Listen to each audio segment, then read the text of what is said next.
Voilà, une chanson qui vous rappelle de bien bons souvenirs. C'était Elsa et Glenn Medeiros sur Chaîne Inter. Tout de suite, priorité santé, l'intervention du radiophysicien dans le traitement du cancer avec Dr Samir Mouatassim, radiophysicien, président de l'Association marocaine de physique médicale. Bonjour docteur. Bonjour Ilham. Merci pour l'invitation. Et puis bonjour, chers auditeurs. Merci de répondre à notre invitation. Alors, je rappelle notre numéro de téléphone si vous souhaitez poser des questions à notre invité de ce matin. C'est le 05 37 20 44 73. Alors, près de 2 patients atteints de cancer sur 3 devront recevoir une radiothérapie. La prise en charge des patients se fait en collaboration avec le médecin radiothérapeute et le physicien médical ou qu'on appelle aussi radiophysicien. Donc, on va bien sûr parler des différentes missions du radiophysicien, de ses différentes compétences. Mais pour démarrer, donc on va parler du cas du cancer. Alors, comment se fait la prise en charge donc de ces patients atteints de cancer par le radiophysicien? Donc, de manière générale, le cancer il est pris en charge par 3 armes. Les 3 armes sont la chirurgie, l'oncologie médicale et la radiothérapie. Et bien sûr, le rôle du radiophysicien s'inscrit surtout en radiothérapie, mais pas seulement, puisque le radiophysicien il intervient également en imagerie médicale. Donc, mais aujourd'hui, on va se focaliser plus sur la lutte contre le cancer, surtout que ces dernières années, la lutte contre le cancer a bénéficié de progrès technologiques et techniques qui ont fait que maintenant, la radiothérapie, il n'est plus la radiothérapie qui est exercée il y a 20 ans.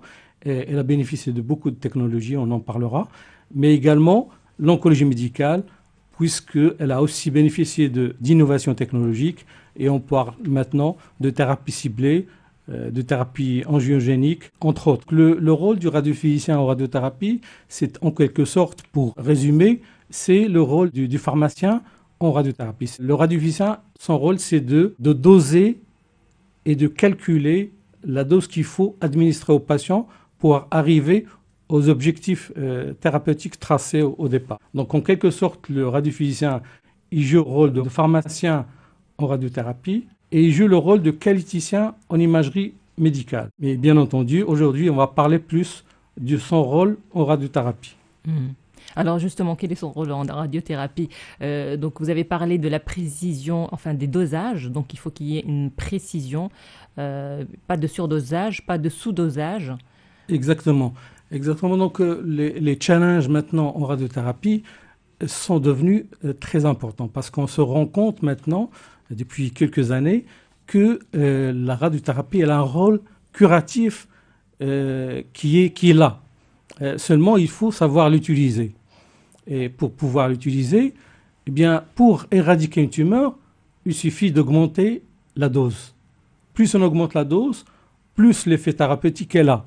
Seulement, on est confronté à une problématique, c'est celle d'irradier les tissus sains et, a fortiori, les organes à risque. Donc, l'objectif de la radiothérapie serait de donner le maximum de dose à la tumeur, mais aussi de préserver les tissus sains, ne pas les toucher, et surtout les organes à risque, parce que là, il y a un enjeu vital. Par exemple, quand on touche une moelle, c'est la paraplégie, voire plus. Si on touche, par exemple, un organe vital dans le cerveau, on peut perdre la vue, on peut perdre l'audition. Donc, il y a pas mal d'organes à risque qu'il faut préserver.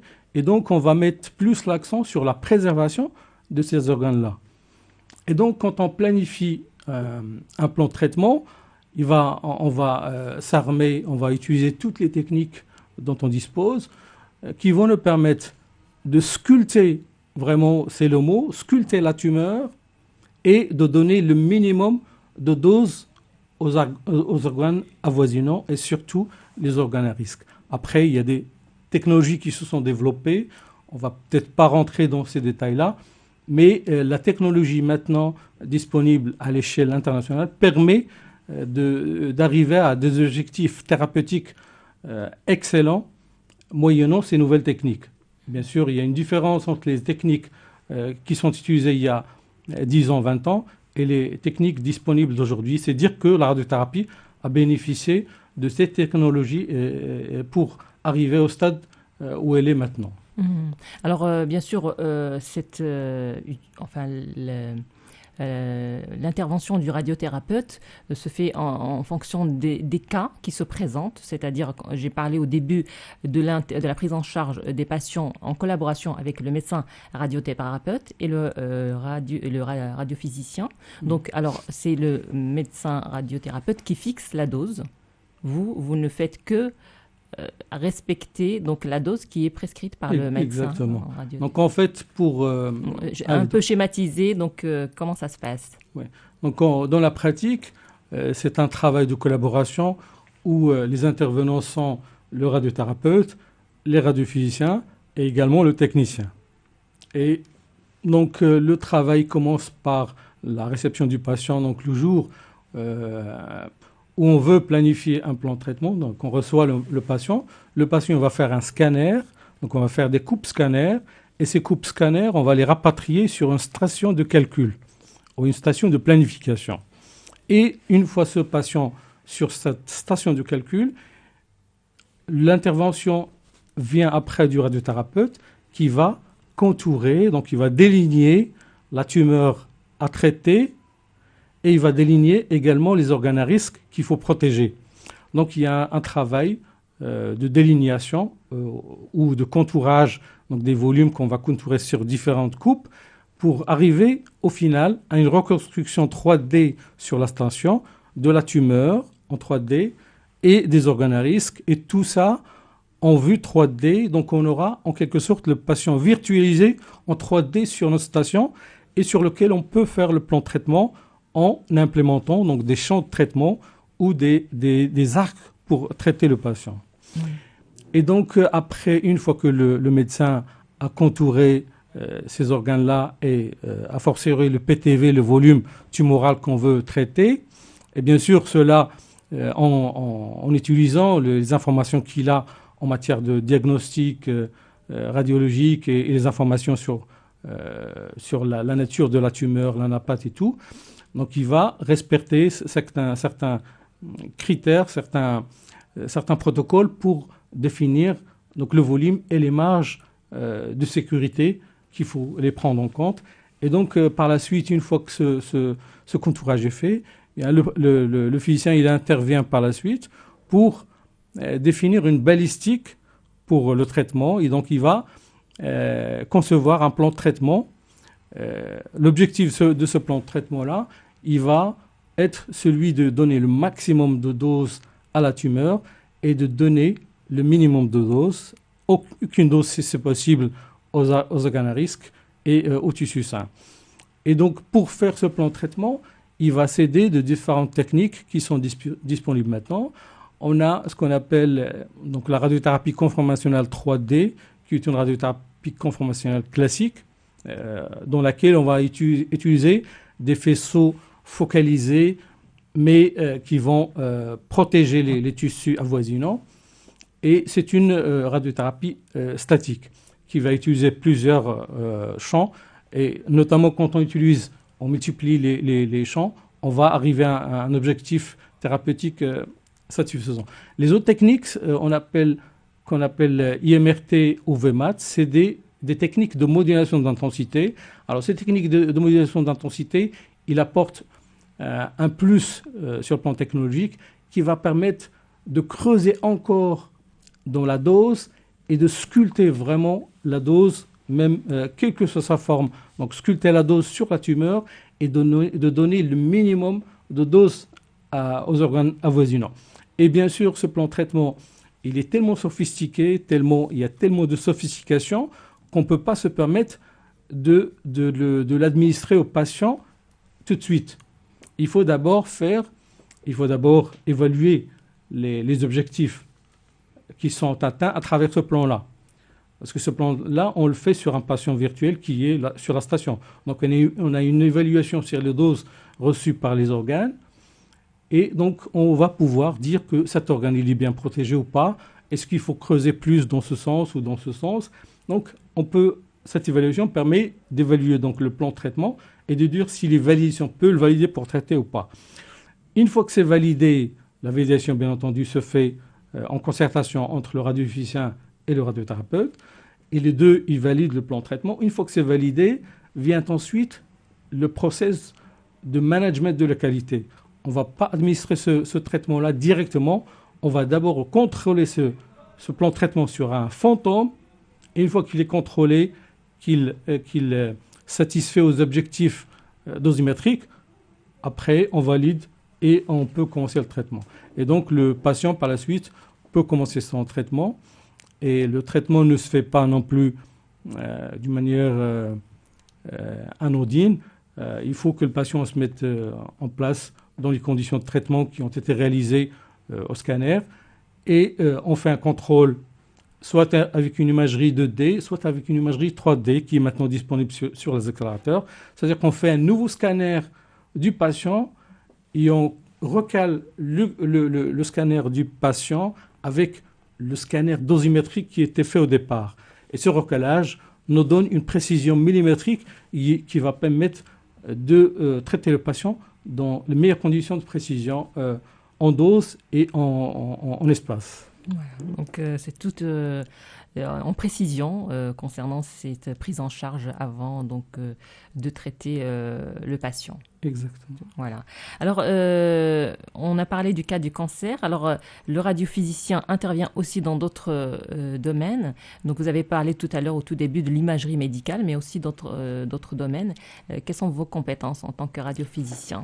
Donc, en tant que radiophysicien, il y a des compétences qu'il faut qu'ils soient acquises avant l'exercice de la profession.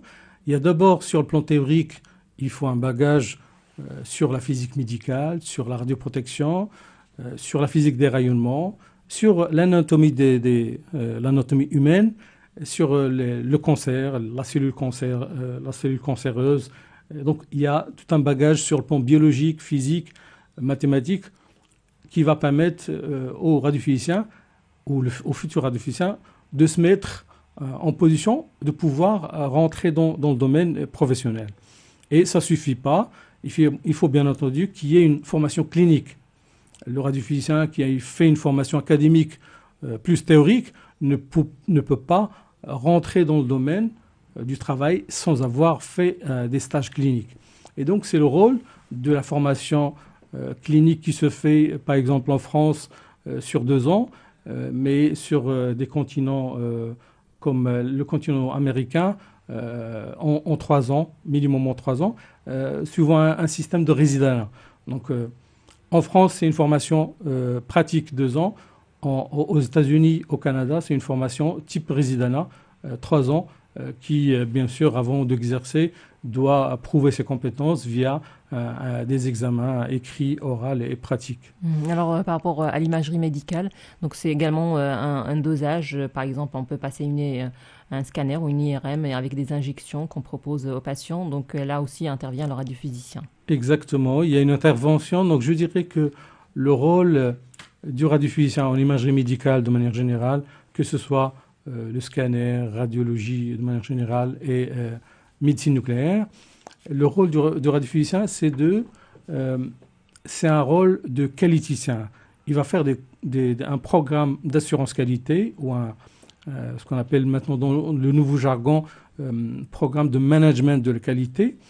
Et donc, il va tracer un programme de maîtrise de la qualité qui va viser à maintenir les équipements dans un état de qualité optimum, de manière à ce que les performances soient maintenues et donc la dose reçue par le patient doit être maintenue au minimum. Donc ce rôle-là, il le fait en radiothérapie, en médecine nucléaire et en radiologie. En radiothérapie, il a d'abord la responsabilité de garantir la dose à la sortie de la machine, mais également au patient. Et donc ça suppose que le radiophysicien avait déjà au préalable calibré la machine et mesuré tous les paramètres physiques de la machine pour ensuite les rentrer dans la station de calcul. Et par la suite, il a la responsabilité de maintenir cette machine, maintenir ses performances dosimétriques et physiques. Donc, il va faire réaliser des contrôles régulièrement de manière à maintenir cette qualité. Et la répétition de ces contrôles dépend du risque que ce paramètre-là tombe en défaut. Il y a des paramètres qu'on contrôle tous les jours, il y a des paramètres qu'on contrôle une fois par mois, il y a des paramètres qu'on contrôle une fois par an. Pareil, donc le rôle du radiophysicien en radiothérapie, ça va être de contrôler la dose que le patient reçoit, et c'est lui le garant de la dose reçue par le patient. C'est pour ça que au départ, on dit que le radiophysicien il joue le rôle de pharmacien en radiothérapie. En revanche, en radiologie et en médecine nucléaire, il a un rôle de qualiticien. C'est-à-dire qu'il doit faire un programme d'assurance qualité qui va viser le maintien de la qualité de ces machines-là et des process engagés dans les examens d'imagerie. Le but étant, au final, de donner le minimum de doses aux patients. Et l'intervention dans ce cas-là, pour vous donner des exemples de décalage qui peuvent donner plus de doses aux patients, c'est des doses d'injection de produits radioactifs pour faire des examens de médecine nucléaire. On peut donner plus de produits, c'est-à-dire injecter plus de produits avec une imagerie qui est pareille, qui finalement donne la même information. C'est-à-dire que je peux donner, par exemple, une dose X, j'ai l'information que je veux. Si je donne 2 fois X, j'aurai la même information. Alors, le rôle du radiophysicien, c'est d'optimiser cette dose-là pour qu'on ne donne pas plus ce qu'il faut pour avoir l'information. Pareil, en radiologie, le rôle du radiophysicien va d'optimiser la dose qu'on donne au patient de manière à donner le strict minimum qu'il faut pour juste avoir l'information. C'est-à-dire qu'on ne recherche pas à avoir une imagerie de qualité, mais on recherche à avoir une imagerie qui renseigne sur le diagnostic recherché et non pas la qualité de l'image. D'accord. Alors, donc en conclusion, on peut dire que le radiophysicien est l'un des acteurs principaux de la lutte contre le cancer. Alors, on a parlé de dosage, tout surdosage conduirait à des effets secondaires. Par contre, un sous-dosage, c'est la voie ouverte à la récidive de la maladie. Voilà, donc un dernier mot. Exactement, et c'est vraiment ça le challenge de la radiothérapie. Parce que la radiothérapie, au départ, il y a des dizaines d'années, au début du siècle dernier, la radiothérapie, c'était un peu faite de manière un peu archaïque, on faisait en quelque sorte des expériences sur les patients. Et bien entendu, ces expériences-là ont produit des effets dévastateurs sur les patients. Mais on a compris et on a compris qu'il faut donc optimiser cette dose-là. Et par la suite, donc dans les années 60-70, la physique médicale a émergé comme discipline. Elle s'est intéressée à la dose engendrée dans le patient, dans le tissu vivant. Et ces études-là, qui ont été faites grâce à des gens de grands physiciens comme Gray, donc ces études-là ont permis d'avoir des instruments pour mesurer cette dose-là et de faire des calculs sur cette dose-là. Et donc, on connaît maintenant de manière plus précise comment calculer la dose, comment administrer la dose au patient et comment savoir quelle est la dose reçue par le patient dans les différents organes. Et pour revenir à la question, donc l'évolution de la radiothérapie a commencé donc par constater des effets secondaires dévastateurs. Après, on a cherché à minimiser ces effets-là via la multiplication des portes d'entrée, donc rentrées par différents angles. Ensuite, on a compris que les rayonnements de haute énergie permettent d'épargner les tissus, les premiers millimètres. Et ça a évolué. Et parallèlement, donc, cette évolution a permis petit à petit à escalader la dose. C'est-à-dire que des doses qu'on ne pouvait pas approcher avant au risque d'avoir des effets secondaires dévastateurs, maintenant on peut les atteindre avec des nouvelles techniques.